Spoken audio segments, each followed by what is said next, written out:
সোমবার শান্তির বাজারে বাস ও বাইকের সংঘর্ষে এক যুবক আহত হয়েছেন। ঘটনাটি ঘটে শান্তির বাজার বিজেপি পার্টি অফিস সংলগ্ন জাতীয় সড়কে। জানা গেছে একটি বাইক এবং বাসের মধ্যে সংঘর্ষ হয়।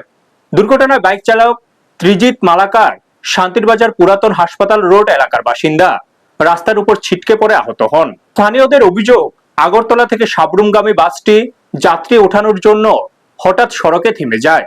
সেই সময় পেছন থেকে আসা বাইকটি নিয়ন্ত্রণ হারিয়ে বাসে ধাক্কা দেয় বলে জানা গেছে।